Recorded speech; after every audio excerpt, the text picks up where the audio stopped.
data, observasi, interpretasi, dan aplikasi. Langkah ini akan menolong kita untuk menggali pesan Alkitab sedalam mungkin sehingga terhindar dari berbagai kemungkinan besar salah dalam menafsir. Apa ini maksud dengan observasi?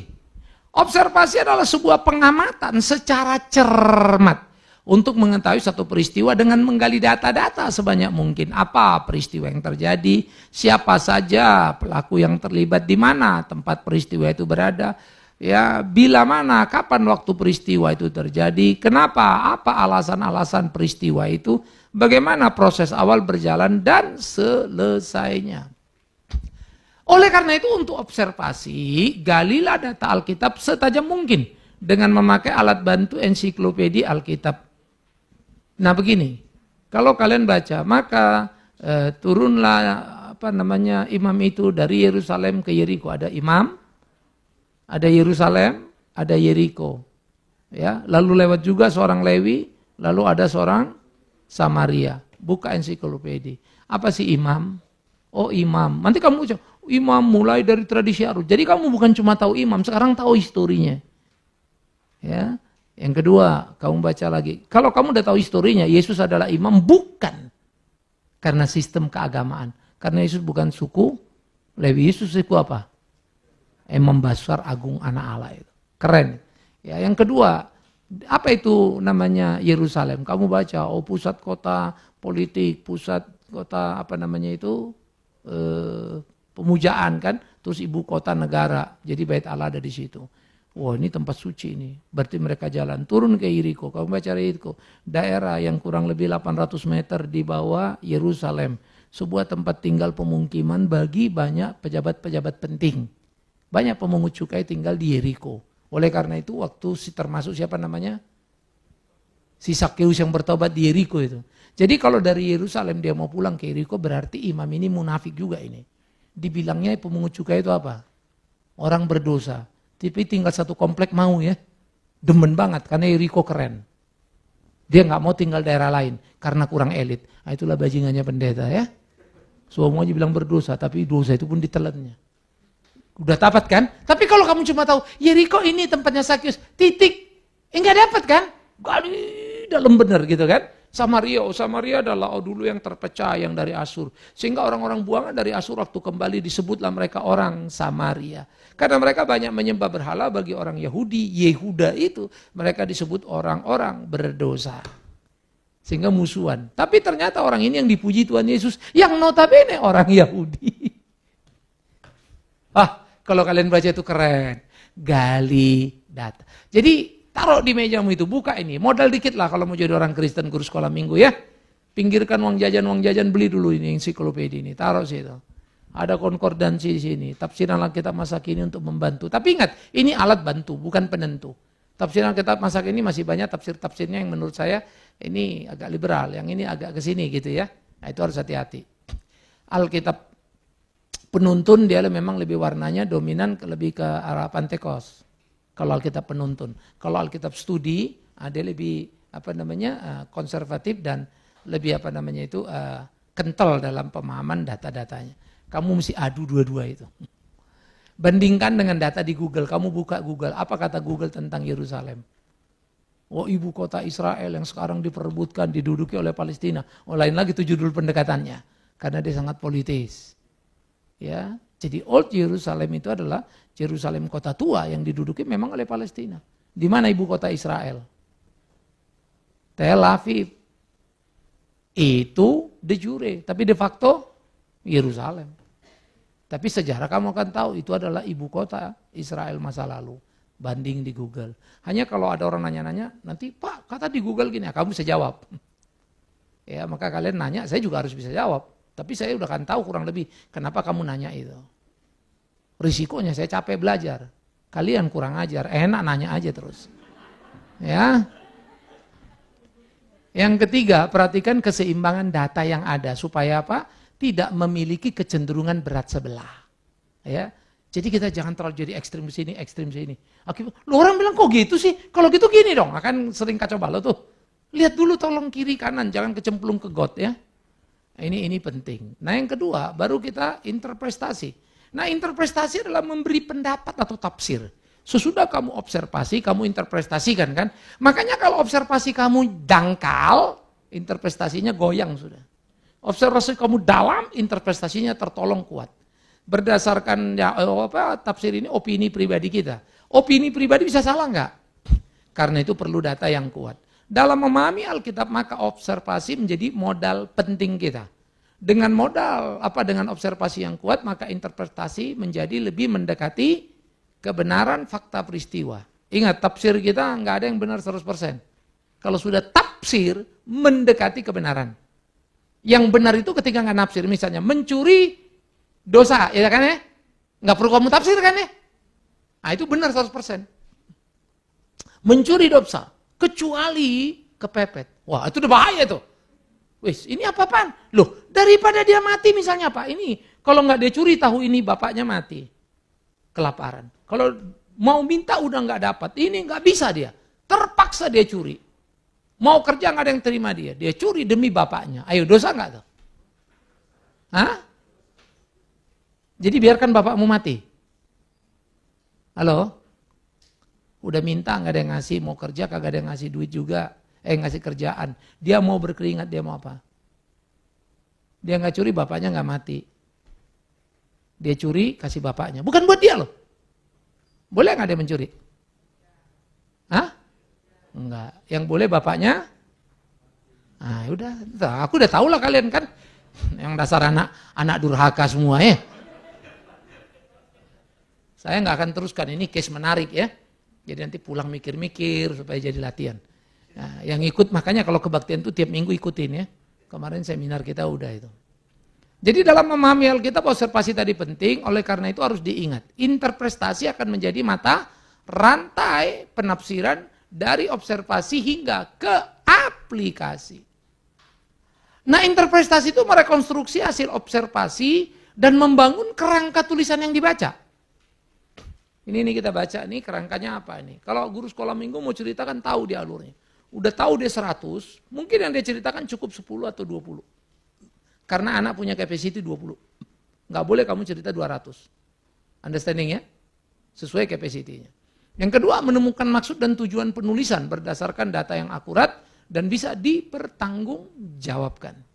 Mendalami konten, konteks, situasi, kondisi, dan budaya yang berlaku saat itu. Si Sarah memberikan kepada Abraham, siapa? Hagar untuk menjadi istrinya. Saudara jangan bilang, jadi saudara-saudara, mestinya ibu-ibu di rumah tangga mengerti firman Tuhan. Berikan kepada suamimu.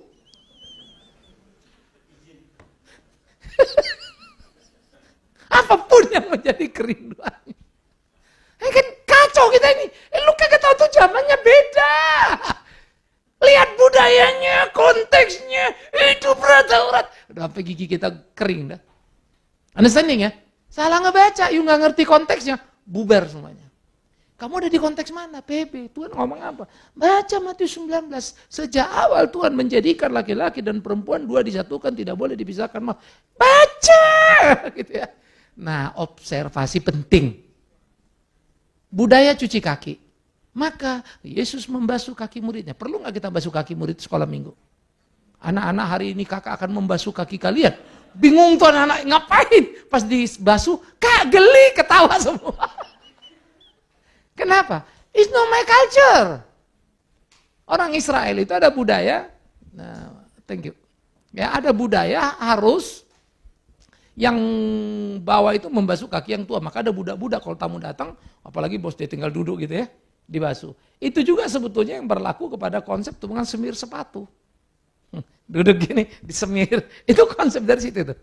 Tapi sebetulnya itu yang saya bilang, itu sebetulnya rada penghinaan juga.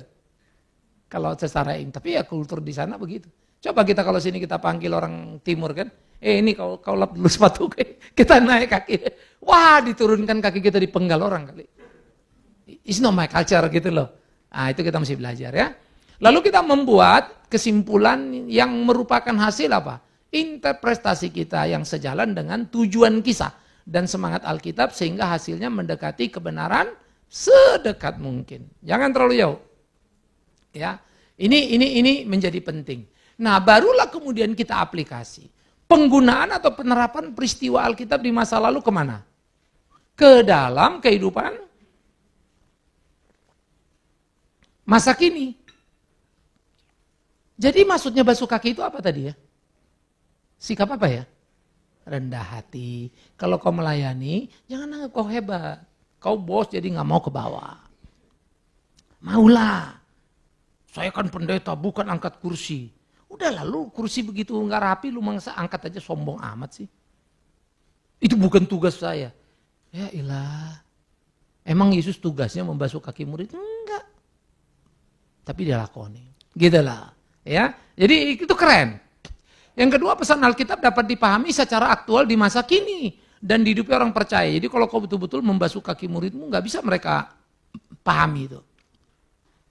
Menjawab tantangan zaman secara kontekstual dan menunjukkan kualitas kehidupan orang percaya. Itu aplikasi, jadi muncul juga dalam kehidupan kita. Tafsir Alkitab yang benar pasti bisa menjawab berbagai pertanyaan dan situasi yang berbeda di masa dan di tiap masa dan bisa dipertanggungjawabkan. Saya itu baca Alkitab itu kagum ya. Orang Kristen boleh nggak makan babi?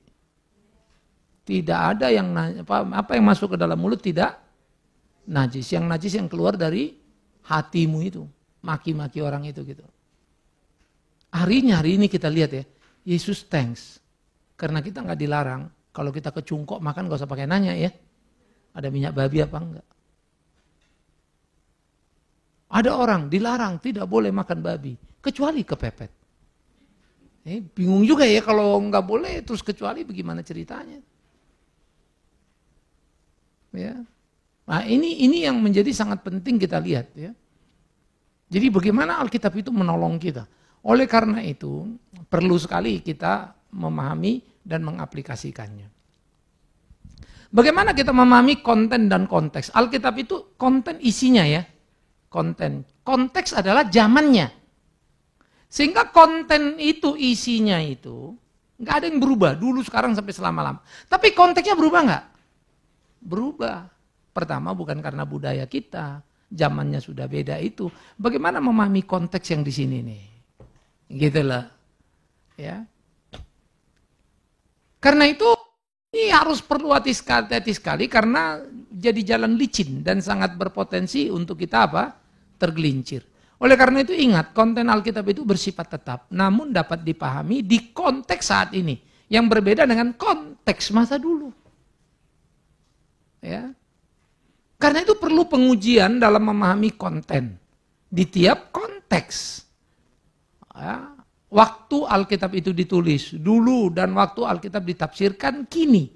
Si Yakub membeli hak kesulungan si Esau. Kak, emang saya kan anak paling gede, adik saya nomor 2, kami 2. Emang nanti adik saya bisa kalau ngasih saya sop kacang jadi dia paling gede. Bingung tak mana ya? Adik gua kan tetap adik gua sampai jungkir balik juga kan. Oh bukan, kan mesti bilang. Yang dimaksud itu tanggung jawab. Makanya kakak sulung jangan mau terima sop jagung. Tapi nggak tanggung jawab sama apa yang papa percaya. Akhirnya adiknya yang kerjakan. Misalnya papanya percayakan ini pegang. Bapaknya pulang. Papanya lihat, loh kok mana ini? Adik yang pegang pak. Loh kok jadi adik yang kamu suruh? Udah kalau gitu ini papa bawa hadiah. Tadi buat Koko, sekarang buat adik aja. Mau nggak kamu? Pasti anak nggak mau. Nah itu namanya menjual hak kesulungan gitu ya. Tapi kok jadi adik-adik hak kesulungan itu dijual. Pakai satu kacap, satu mangkok, sop merah. Sop merah itulah benar-benar terdiri dari kacang-kacangan. Kadang-kadang guru kreatif apa cerita guru kelewatan. Separuh ceritanya nyeritain sop. Jangan ya, jadi mulai pikirin. Nah kemudian disiplin Alkitab, menafsir Alkitab akan sangat menolong kita. Bandingkan ayat ini ke ayat ini, ayat ini ke ayat ini. Maka kalian harus punya Alkitab sebagai guru sekolah minggu yang ada ayat cross reference-nya. Itu udah standar lah. Nah sebetulnya ada Alkitab studi namanya ya. Beli Alkitab studi perlulah punya di rumah. Walaupun kalau ke gereja kadang-kadang terlalu berat dibawa, ya taruh di rumah. Tapi bawa Alkitab studi. Kalau kamu punya iPad, kamu search dan kamu download Sabda. Itu cukup menolong juga. Ya, kamu download di iPad kamu Sabda. Jadi kamu bisa lihat, buka-buka dikit. Saya perlu itu kalau lagi mau cari ini cross reference ayat-ayat, karena saya nggak selalu hafal bahasa aslinya apa kan gitu ya. Jadi kadang-kadang buka, lihat lagi, oke, dapat nih. Tapi udah mesti nguasain semua, karena ini alat bantu saja. Ya. Nah, perlu diingat ya, ini penting sekali bagi kita ya, bahwa semua kita menafsir tiap hari. Ingat ya, pada berita yang kita dengar, pesan yang kita baca, atau apa yang terjadi di sekitar kita, kita nafsirkan ya. Semua kita menafsir. Maka ahli ekonom terhadap dolar naik atau turun, tafsirannya sama nggak semua? Beda-beda, terlalu ekonomi, jalur mana ini. Ya. Jadi beda-beda. Ya. Jadi harus hati-hati sekali, karena itu sebuah tafsir bisa berbeda-beda pada topik yang sama. Itu tergantung siapa yang menafsirkan, yaitu tingkat pengetahuannya, kemampuannya, wawasannya, pengalamannya, latar belakangnya siapa. Maka itu sangat tergantung pada kalian, mulailah mengukur dirimu, mengenal dirimu, mengukur dalam kemampuan menafsir kita. Supaya kamu lebih mampu, kamu lebih aman, kamu lebih ini, observasilah sebagus-bagusnya. Jelas ya? Makanya saya suka bilang, jangan pernah baca 1 kali, mau khotbah 10 kali. Bacalah 10 kali, khotbah 1 kali. Keren. Itu sebab saya selalu tidak terlalu setuju ketika orang terlalu banyak berkhotbah sebelum punya dasar yang kuat. Kenapa? Kecenderungan pengkhotbah malas belajar. Dan yakin dia sudah paling benar. Nah, itu mesti dibangun disiplin self-study-nya, itu mesti dibangun dulu. Kalau you udah bisa kuasai diri, betul-betul mau belajar, baru khotbah itu mau urusan kecil itu. Ya, jadi harus hati-hati. Nah, prinsip menafsir Alkitab harus berpusat pada Alkitab terjemahan yang terbaik. Sebaiknya ada bahasa atau terjemahan pembanding. Ya. Misalnya ini ada NIV, di sini ada Alkitab Studi. Bahasa Inggrisnya gimana sih? NIV, King James gitu ya. Amerika saja ada 8 tafsiran itu. Bukan 8 tafsir, 8 apa? Versi. Ya. Ada American Bible Standard, ada American Standard. Walah, panjangnya setengah mati ya. Jadi ada Thompson, ada apa, di Amerika aja banyak. Nah, oleh karena itu kita mesti ngelihat. Yang kedua, kita dalam menafsir itu eksegese, membawa keluar dengan menggali pesan-pesan Alkitab kepada kita. Dan selalu bandingkan pesan itu dengan bagian lain Alkitab. Biarkan Alkitab menafsir Alkitab, pesannya buat saya apa? Jangan menafsir dengan eksegese. Di otakmu ini sudah ada satu peristiwa, lalu kamu bawa ke dalam, cari Alkitab menjadi ayat pendukung. Makanya sering saya mau kesaksian Pak Big Man, saya mau kesaksian ini dulu Pak. Pak, ayat yang cocok apa ya? Kurang ajar kalau saya bilang gitu. Saya bilang, loh, kamu gak bisa begitu. Kamu jangan tanya ayat yang cocok apa. Kamu mengalami itu, apa yang kamu ceritakan, sudah enough. Gak usah comot Alkitab, nanti kamu comot, bukan itu ceritanya. Satu orang bersaksi, saudara-saudara, saya pada waktu itu naik pesawat, kemudian pesawatnya itu Air China mau dia ke Alaska, mati satu mesin. Oh dia teriak, Yesus, Yesus, Yesus. Akhirnya mereka mendarat selamat. Dia bilang, dalam nama Yesus ada kuasa saudara. Sayang, waktu itu pas Adam Air itu kan. Gak ada yang berteriak nama Yesus, kalau ada pasti Adam Air selamat. Makanya, dan dia lagi itu saya yang khotbah. Saya nggak bisa. Saya bilang sorry, bahwa Tuhan tolong you, ya bersyukurlah kepada Tuhan. Bagus. Kalau bersaksi, silakan ceritakan apa yang kamu alami. Tapi menyimpulkan nanti dulu. Karena yang di Adam Air itu, ada kelompok keluarga pendeta banyak. Yang baru pulang acara dan pulang bareng. Saya nggak tahu mereka berdua apa enggak. Tapi kalau kau bilang di dalam nama Yesus ada kuasa, artinya mesinmu mati lalu bisa mendarat tenang. Maka rasul-rasul itu tidak ada kuasa nama Yesus pada mereka. Karena mati dipenggal dia. Apa you mau bilang mereka terkutuk? Ibunya diam, tapi memang saya udah agak sewot juga gitu ya. Ya mukanya merah juga sih. Karena saya memang kalau udah gitu oversensitif ya. Kelewatan gitu. Karena saya merasa sebagai, kalau itu omku yang naik Adam Air itu, kelewatan betul. Saya juga nggak tahu, jangan-jangan tahu-tahu tiba-tiba ada keluarganya di situ kan. Kelewatan, jangan ngomong-ngomong Adam Air lah. Ya, kalau mau ngomong Hawa Air.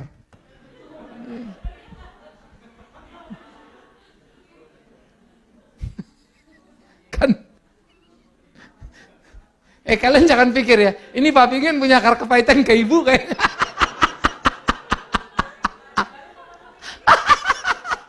Red, dari kemarin gue bilang perempuan payah gitu kan. Ada Mer diomongin Hawa R. Mereka bilang pasti diomelin sama si ibu nih katanya. Ya. Maka kalau kita baca uji kasus misalnya Yohanes 5:1-13 itu di Bethesda. Ayo, berapa orang sakit di sana? Berapa yang disembuhkan? Padahal kita selalu bilang Yesus menyembuhkan semua orang. Omongan lo itu, cuma tuh. Makanya kalau KKR, semua yang sakit disembuhkan. Bukti apa segala. Penipuan itu. Di Alkitab saja nggak ada semua orang sakit disembuhkan. Understanding maksud saya ya? Tidak semua orang sakit disembuhkan. Ada 10 orang kusta disembuhkan. Cuma 1 yang balik dan selamat. Hati-hati lo baca Alkitab. Datanya mesti akurat. Maka kolam Bethesda itu apa dikatakan? Bergolak. Kalau bergolak berarti malaikat turun. Siapa yang masuk katanya sembuh. Katanya. Baca baik-baik itu kalimatnya. Mereka percaya itu. Tapi bukan begitu benernya. Understanding ya? Jangan pula nanti kalian cerita lagi. Jadi adik-adik zaman dulu ya, kolam Bethesda itu memang luar biasa loh. Ada mujizat hebat di sana. Mati enggak? Justru Yesus mau ajar 38 tahun kau tunggu-tunggu mau ke kolam itu. Salah. Aku penyembuh. Dia nunggu-nunggu kolam itu. Enggak ada yang mau nolong aku. Terus kau bilang lagi, kalau kita beriman pasti sembuh. Percaya pada Yesus akan sembuh. Bohong kau. Karena yang di Bethesda itu enggak kenal siapa Yesus.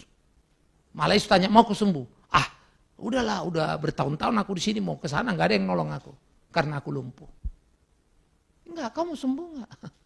Lalu sembuhkan dia. Selesai sembuh, siapa yang menyembuhkan kau? Udah siapa tadi itu orangnya? Karena dia bawa tilam kan, dimarahin dia kan. Kok bawa tilam? Siapa yang menyembuhkan? Tadi siapa yang nyembuhin ya? Dia bingung, dia enggak tahu siapa Yesus. Udah sembuh tuh enggak kenal. Jadi jangan bikin kesimpulan sendiri. Bisa kau kenal, bisa enggak kenal. Tuhan bekerja menurut apa? Kedaulatannya. Keren ya? Udah kalian sadar kan berapa banyaknya dosa kalian? Ya. Nah, di dalam Alkitab itu ada teks asli, nanti di transmisi itu dicatat. Nah, dari transmisi itu ditranslator, diterjemahkan. Nah, ini nanti ada sedikit ini kalau dari teks asli dicatat itu kekurangannya pasti ya karena sama kan, mengikut saja, memfotokopi. Tapi begitu diterjemahkan, ini udah mulai sedikit problem. Problemnya apa? Tidak semua bahasa bisa menampung bahasa. Nah, kemarin kita PA kan, kiranya, moga-moga. Kok nggak bagus banget sih Pak? Gitu. Bahasa Indonesia itu nuansanya itu cocok itu untuk bahasa Indonesia. Kalau bahasa orang Eropa sana nggak cocok. Yes or no, moga-moga. Buset. Orang kok tanya lo yes or no, jadi kok moga-moga. Ya. Nah, nuansa bahasa itu lain. Ya. Belum lagi budayanya. Kita itu bukan budaya orang yang I don't like you gitu ya. Jangan gitu dong. Kita kan gitu tuh. Kalau di barat itu jangan gitu dong. Itu maksud kamu apa jangan gitu? Malah marah lagi dia. Tapi kalau saya nggak suka kamu gini. Itu lebih dia. Oh sorry kalau memang begitu. Nah terusin translatornya ditranslator lagi. Dari pertemuan pertama adalah Latin itu hieremus. Apa selamat? Homeris. Siapa? Lulus kau bibliologi nggak ingat kau? Heran. Ya. Udahlah itu. Itu patungnya yang di Bethlehem. Kalau kita keluar dari tempat Yesus itu ada patungnya dia tuh di situ ya. Dia menerjemahkan pertama ke Latin, ya Vulgata itu dari Latin nanti diterjemahkan ke Inggris dulu. Septuaginta itu dari Ibrani ke Yunani itu PL-nya. Lalu dari Yunani ini diterjemahkan nanti pertama kali keluar bahasa itu adalah ke Latin, Ibrani ke Aram. Lalu Aram ke Yunani, itu PL diterjemahin. Yunani Yunani. PB banyak ditulis bahasa Yunani. Lalu dia terjemahkan pertama ke bahasa Latin. Dari Latin abad 11 itu John Wycliffe itu yang nulis bahasa Inggris. Namanya King James Version. Nanti abad 17 1600 sekian Martin Luther menerjemahkan ke dalam bahasa Jerman sekaligus mendirikan struktur grammar bahasa Jerman. Susi, kamu sekolah di Jerman, pernah tahu nggak grammar bahasa Jerman yang bikin Martin Luther?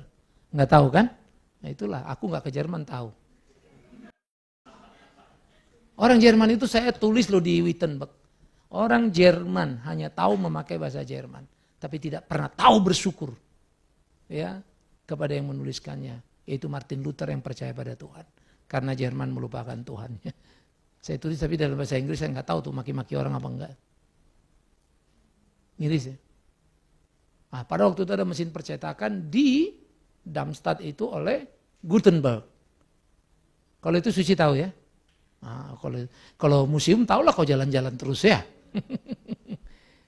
Mainz itu ya, di Mainz ya. Nah, Gutenberg bikin percetakan lalu diproduksilah Alkitab. Nah itu mempengaruhi reformasi. Sehingga memperbanyak Alkitab, nggak tulis tangan satu-satu lagi. Wah, Alkitab belum mahal sekali. Nah, nanti muncullah lembaga-lembaga Alkitab karena namanya Mary, satu anak kecil yang nabung-nabung duit mau beli Alkitab susahnya setengah mati. Itu sekolah minggu tuh cerita keren. Oke, kita lanjut. Jadi berbagai kritik terhadap Alkitab yang perlu kita tahu. Di samping masalah menafsir eksegese atau esegese, kita harus juga pahami berbagai kritik pada Alkitab. Karena hal ini akan menolong kita memahami mengapa orang bisa berbeda jauh tafsirannya dalam memahami kebenaran dari Alkitab yang sama. Kamu di orang karismatik, tafsirnya ada lain. Begitu orang yang lebih liberal, lain lagi. Orang di konservatif, lain lagi. Di konservatif pecah dua lagi. Yang fundamentalisnya lain lagi. Yang mau apa, yang sedikit modernnya, lain lagi. Jadi tiap titik-titik itu banyak banget sudutnya. Jadi kalau saya dengar orang khotbah, dia dipengaruhi ini nih. Dipengaruhi. Dia lari ke sini nih. Ini psikologi. Ini lari. Wah, ini udah terlalu jauh nih. Saya sebetulnya belajar itu pernah satu kali, saya di Susi kasih saya undangan sebetulnya waktu itu. Ya jadi ada beda buku Immanuel Kant di Goethe. Saya pergi. Udah, saya pergi. Saya bawa tas, saya ikut situ. Saya kagum juga ada si Magnis Suseno. Romo Magnis juga ikut di situ gitu.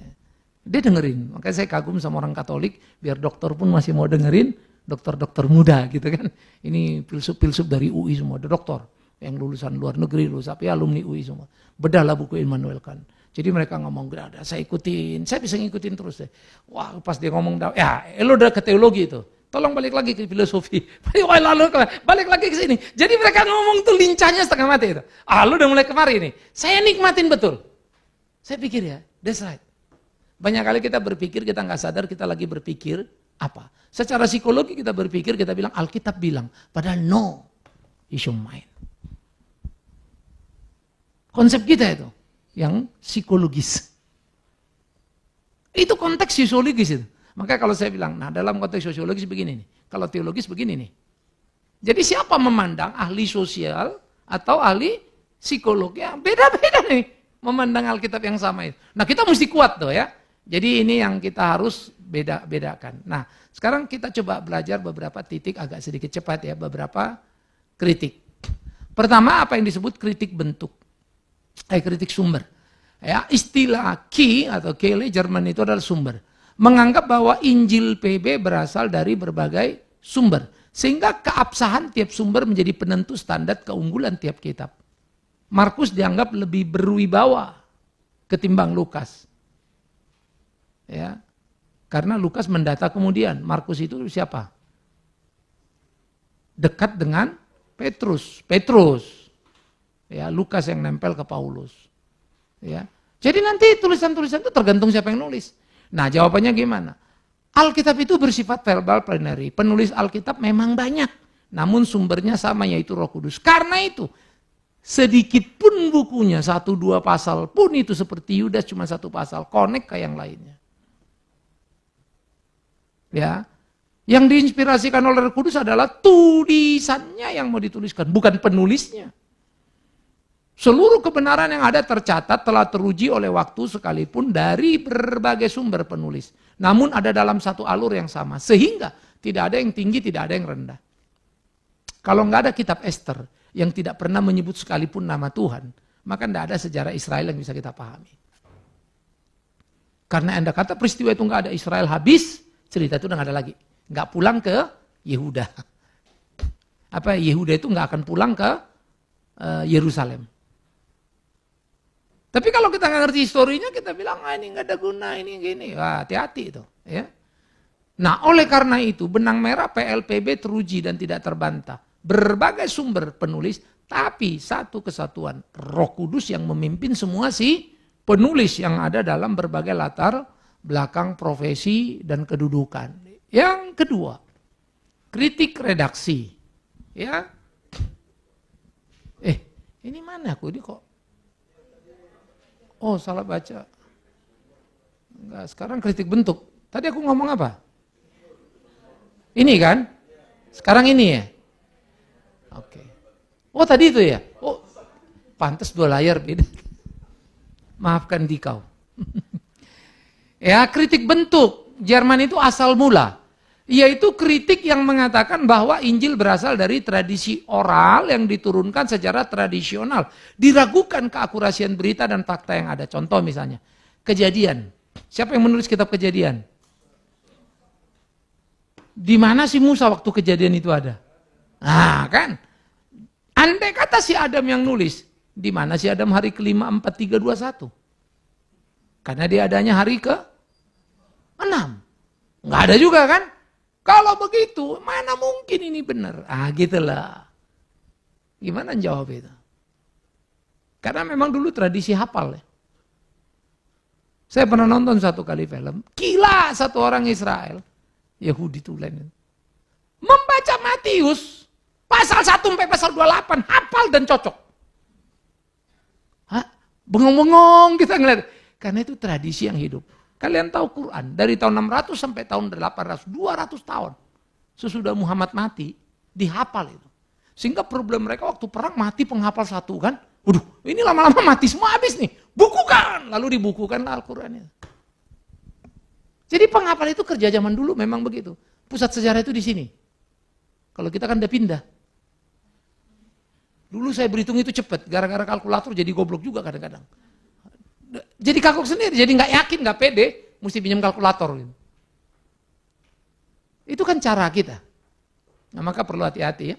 Karena itu tradisi oral adalah tradisi manusia sejak manusia, ya, secara manusia yang tidak serta-merta, ya, dapat dikatakan salah. Bahkan sejarah seluruh bangsa dimulai dari oral karena menulis dikenal kemudian. Maka sejarah dunia juga harus dipertanyakan dong. Kalau gitu sejarah dunia ini benar apa salah? Salah, oral. Understanding? Jadi bukan cuma sejarah Alkitab. Ya. Tulisan juga tak menjamin bahwa yang tertulis itu benar, karena kebenaran bukan karena tertulis pada tulisannya. Ya. Lihatlah fakta sejarah, ucapan yang tercatat di Alkitab dari keluarga murid maupun musuh-musuh Yesus. Demikian juga PL dan PB, yang kebenaran oral sudah teruji. Ya, ini penting untuk kita pahami. Ya. Yang ketiga adalah kritik redaksi. Istilah redaksional itu atau redaksi dalam bahasa Jerman ya, melihat Injil sebagai peredaksian penulis untuk kepentingan mereka. Bahkan nama penulis seperti Matius, Yohanes hanyalah dipakai oleh redaktur untuk gengsi tulisannya. Betul? Bisa iya, bisa enggak. Musa sudah mati, tapi ada tulisan kan? Di dalam Ulangan terakhir kan? Maka Musa mati, sedihlah orang Israel. Siapa yang nulis? Musa, buset. Masa orang mati nulis? Disambung oleh Yosua, itu kemungkinan paling besar. Ya. Nah itu harus hati-hati. Karena itu, Injil itu ditulis bukan untuk kepentingan penulisnya, bukan nama besar si Matius, atau si Markus, atau si Lukas, atau siapapun. Melainkan untuk siapa? Pembacanya. Ya. Ini perlu sekali. Yang kedua, berita Injil juga bukan tentang penulisnya, melainkan tentang siapa? Yesus Kristus. Apa urusanmu tentang si penulis itu kan gitu. Ketiga, pemakaian nama penulis untuk gengsi tulisan sangat tendensius. Karena tiap tulisan bisa diuji, isinya, waktunya, gayanya, tulisannya gitu ya. Misalnya kan tadi yang kita bilang Ulangan 34 jelas bukan oleh Musa. Tampaknya Yosua, tapi sebelumnya Musa, Yosua ya tak terdeteksi di sana. Namun Yosua memang orang yang asisten kepercayaan Musa. Ya. Bahwa ada penulis tidak deteksi, Tapi juga tidak mengaku, misalnya tulisan Ibrani, siapa yang nulis? Ada banyak orang menafsir itu. Ada yang bilang Paulus, ada yang bilang Bapak Gereja mula-mula, ada yang bilang nggak tahu. Ya. Tidak jelas. Tetapi ada satu hal yang pasti. Ibrani itu kan kepada orang Ibrani tulisannya. Bukan si penulisnya namanya si Ibrani. Ya. Nah, nggak ada itu yang ngaku-ngaku.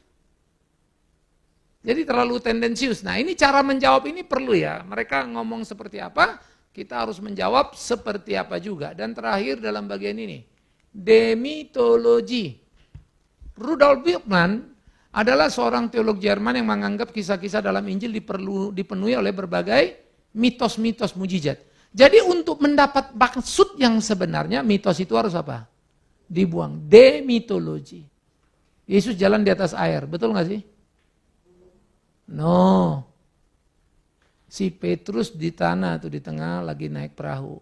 Yesus sudah di pinggir pantai. Hei murid-muridku. Airnya cuma sedengkul. Oke.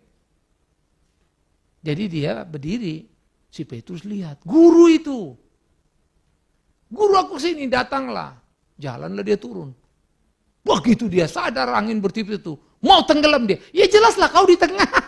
Yesus di pinggir.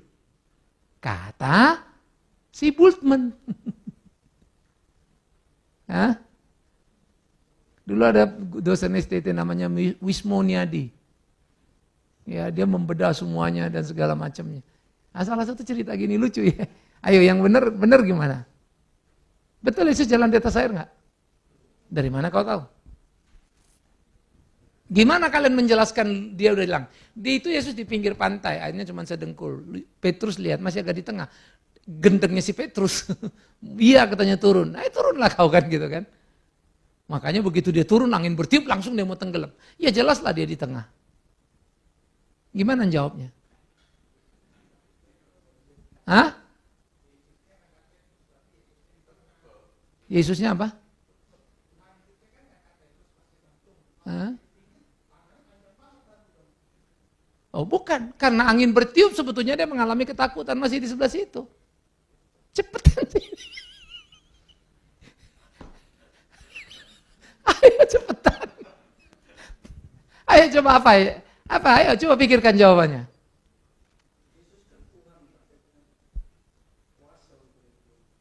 Enggak lulus kau di Jerman. Justru itu yang dibilang, inilah orang Kristen ini yang begini-beginian ini. Menurut si Bultmann. Dimujizat-mujizatkan semua, padahal itu peristiwa natural. Jadi supranatural itu dibikin natural. Sebetulnya jawabannya begini, Yesus itu di sini, terus Yesus di pinggir, terus Petrus di tengah, terus ya jelaslah Petrus tenggelam. Oh gitu, logik bener. Pertanyaan saya sederhana, itu peristiwanya kapan? Malam. Bagaimana lah mata si Petrus bisa melihat Yesus? Kalau dia bisa lihat Yesus, jaraknya jauh nggak? 5 meter, 7 meter. Udah hebat itu nembus. Lah kalau 25 meter di tengah sana, nggak bakal bisa lihat itu. Jadi kau pakai otak, tapi otakmu tidak bermutu, kurang lebih begitu ya. Oh terang bulan.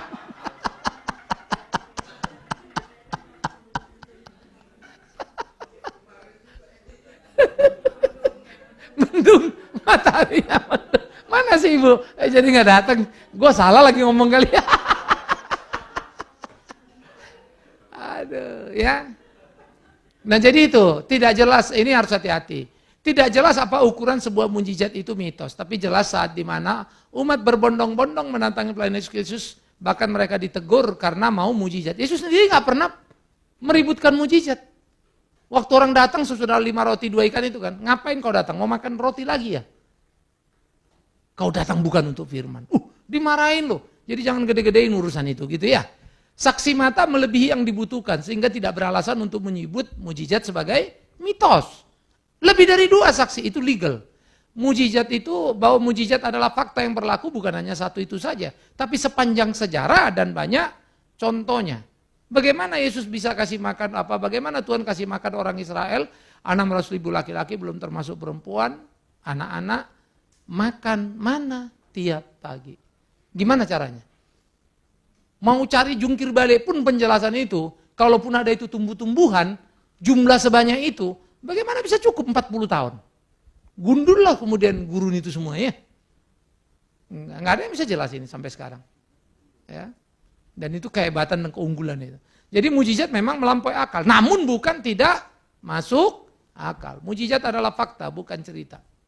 Saya sebetulnya nggak cukup waktu kita ya. 5 roti 2 ikan itu siapa yang hebat? Yesus itu bikin mujizat atau bukan? Hah? Apa? Mujizat? Yang bukan. Yesus itu orator ulung. Sesudah semua nangis, Yesus berdoa karena habis itu kan mau makan, gak ada makanan kan? Yesus berdoa, Tuhan, anak kecil itu kan udah kasih roti. Guru ini, thank you. Tuhan, anak kecil ini, hatinya sangat tulus. Diberikannya roti ini. Karena memang semua kami membawa makanan persediaan kami. Tapi rupanya kami terlalu pelit untuk berbagi. Remuk redamkanlah hati kami. Menyadari kepelitan kami. Hanya begitu amin malu semua, kumpulin. Karena memang sulit menalar orang Yahudi pergi jalan tidak bawa makanan. Karena mereka selalu bawa makanan. Masa iya cuma satu anak kecil yang bawa? Keren ya? Nah bagaimana jawab itu? Nah makanya kalian cerita tenang-tenang aja selama ini ya. Karena setan belum datang ke kelasmu. Kalau setan masuk kelasmu, habislah kau. Maka ada orang bilang, kalau begitu you bilang Yesus murid apa? Orator ulung? No, yang hebat anak kecil itu. Karena dia membuat orang semua sadar dan berubah. Jadi bukan Yesus. Jadi nggak usah lu bilang Yesus hebat orator ulung. Karena Yesus mau dilihat sebagai apa? Leader top. Ya, jadi dia leader yang hebat, yang luar biasa. Itu saja. Mau di downgrade jadi manusia biasa. Aspek yang kedua, kalau anak kecil itu bawa, pasti orang lain itu bawa. Mungkin juga tidak. Kenapa? Karena ada 5.000 orang belum termasuk perempuan anak-anak. You tahu siapa yang paling banyak ngikut Yesus? Orang yang miskin dan orang yang susah. Boro-boro makan. Karena situasi sosial ekonomi pada waktu itu berat. Orang Israel itu kerja pada tuan tanah. Kalau nggak bisa bayar, udah biasa mereka digantung oleh tuan-tuan tanah itu. Kalau ya bapaknya ini lari, emaknya digantung. Bapak lari, anaknya digantung. Bapak, emak, anak lari, adiknya digantung. Contoh orang tidak bayar utang. Itu kondisinya. Jadi kalau you lihat kondisi sosiologi pada waktu, mana mungkin? Nah kita mesti ngerti. Kalau kita nggak ngerti sosiologinya kan susah kan? Saya kan enak ngomong karena saya ngerti. Orang lapar, orang susah kok gitu loh. Nah itulah gunanya observasi. Enggak kamu butuhkan hari ini, satu waktu itu akan butuh tuh. Sehingga memahami situasi sosiologinya, ekonominya, transportasinya pada waktu itu kayak apa itu. Keren itu. Ya. Oke, saya pikir masih ada. Oke, ini sambil jalan lah ya. Satu, creation dengan evolution. Hati-hati ya. Jadi tadi kita sudah bicara sedikit tentang teori evolusi. Jadi bagaimana kita menghadapi semua itu. Yang kedua, teologi dan culture. Alkitab teologi mengajarkan bahwa manusia diciptakan sebagai makhluk agama, ya. Tapi budaya mengajarkan manusia adalah agama itu merupakan hasil daripada budaya. Jadi duluan agama, duluan budaya baru agama. Kalau kita duluan agama baru budaya, salah. Kita manusia diciptakan makhluk beragama sekaligus makhluk berbudaya. Mandat biblical, mandat apa satu lagi? Halo? Kultural. Pada diri kita itu. Jadi bukan terpisah. Jadi kita mesti ngerti itu ya. Lalu bagaimana Iptek mengajarkan betapa iman manusia ya dianggap sebagai kebodohan, menganggap kebodohan, salib itu kebodohan. Oleh karena itu segala sesuatu yang ada kemungkinan bisa dijelaskan dan jika perakiraan belum ada penjelasan final itu hanya soal waktu. Iptek itu menganggap kalau saya belum bisa jelasin sekarang bukan berarti saya nggak tahu nanti waktu akan menunjukkan itu apa. Artinya sebetulnya ketika Iptek mengatakan itu maka waktunya tiba lalu dia bilang ini adalah B, belum tentu nanti waktunya tiba mungkin itu C. Karena bersifat relatif. Ya. Jadi kita beradu argumentasi mesti kuat. Akhirnya Alkitab menjawab zaman. Jadi galilah Alkitab sedalam-dalamnya, temukan mutiara kebenaran, jawablah pertanyaan dan kebingungan zaman ke zaman. Tafsirlah Alkitab dengan benar, dengan pertolongan bagian-bagian Alkitab, dan dalam pimpinan Roh Kudus. Selamat menafsir. Stop sampai di sini. 1-2 pertanyaan, jangan terlalu banyak, ada?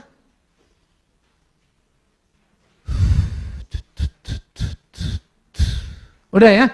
Oke, kalau nggak ada, baguslah. Rupa-rupanya saya ngomong tadi kesadaran kalian tinggi juga ya. Oke, saya kembalikan kepada siapa nih? Ada pengumuman apa? Saudara-saudara, sebelum saya kadung lupa ya.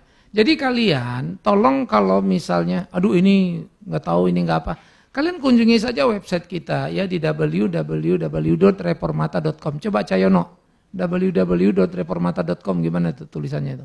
Ketikin aja situ.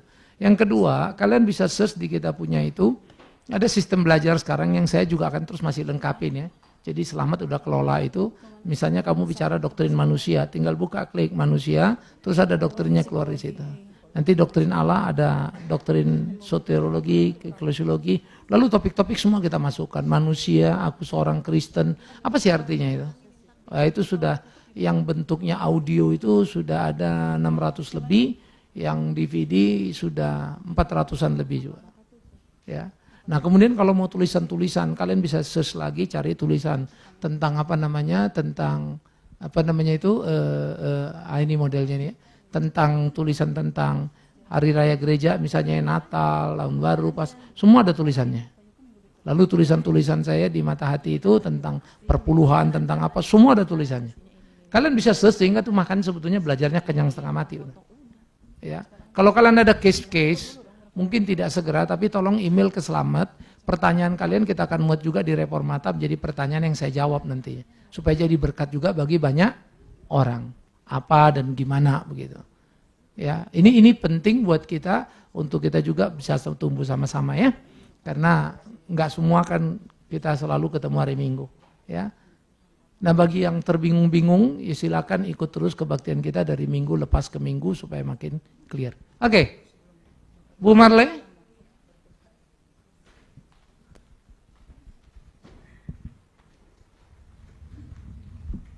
Terima kasih kepada Bapak Pendeta Bikman Sirait dan juga terima kasih kepada Bapak Ibu yang sudah hadir pada dari pagi sampai sore hari ini.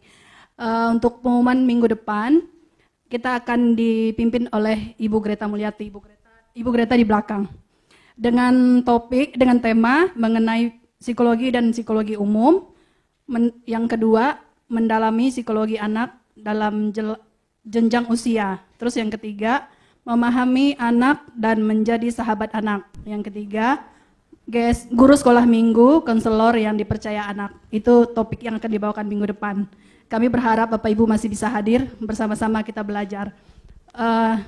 Nanti akan ditutup oleh Pendeta Bikman Sirait dalam doa, tetapi sebelumnya kita tutup doa dulu, baru kita sisi foto bersama ya. Nanti Bapak Ibu bisa maju ke depan, kita dipimpin oleh Pendeta Bikman Sirait. Oke, sampai kalian ketemu minggu depan. Kalian ikut minggu depan. Itu kalau saya nggak salah itu salah satu pembicara terbaik itu ya. Saya pernah baca tulisan-tulisan beliau itu.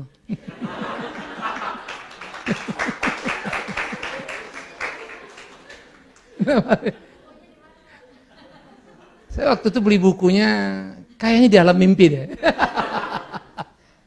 Ya, doakan dia juga lagi stres terus untuk nyelesain studinya supaya segera.